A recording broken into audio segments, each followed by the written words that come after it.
Imu-sama face is finally revealed. So the spoilers for the upcoming chapter 1179 have finally come out. And the title of this upcoming chapter is said to be Incarnation of Nerona Imu. The word incarnation itself already hints that Imu might not just be a normal human, but possibly a being that has lived across generations or taken different forms over time. So the first information in the spoilers is related to what happened in the last chapter. If you remember, we saw that Imu informed the Gorosei that he would leave Mary Geos for a while. Now it is said that the Gorosei even tried to stop Imu from leaving. In fact, they even suggested sending the admirals, or that they themselves would go instead.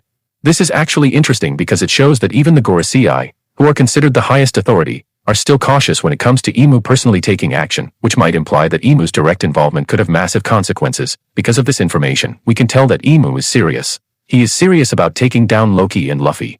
We understand the idea of why the Gorosei initiated going themselves, since they have already fought Luffy. The question now is, why doesn't Imu-sama want to be stopped? What is it about the sun god Nika and Nidhogg? What history does he have with these two? One possible theory here is that Nika represents freedom while Nidhogg, being inspired by Norse mythology, represents destruction or the end of a cycle, so Imu might have a deep connection to both concepts, possibly being the one trying to control or erase them since the Void Century. Anyway, in the next piece of information, it is said that the scene returned to elbaf. Gerd was said to have seen Summer's heart. Because of this, Zoro got the idea, why don't they just destroy Summer's heart?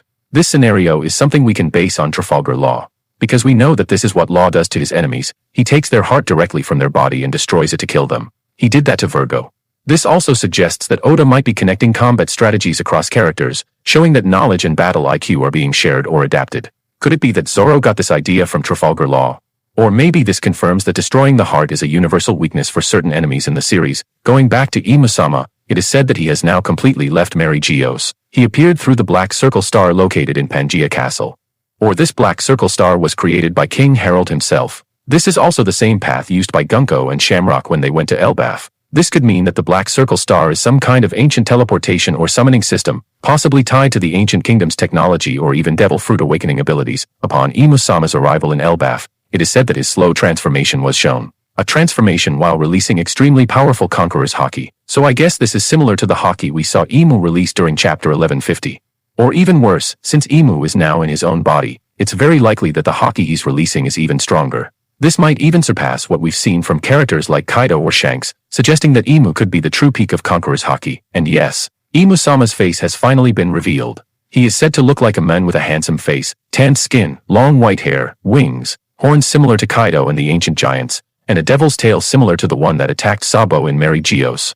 Aside from that, Imu also has tattoos around his body, including on the left side of his face. These features strongly suggest that Imu is not purely human.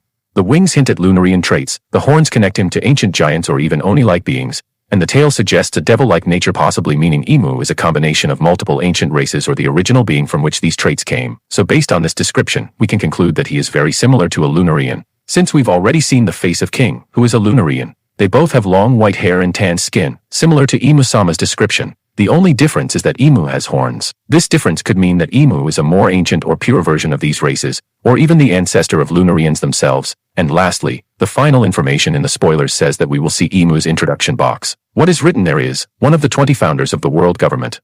His special ability is a devil fruit. He is the current king of the world.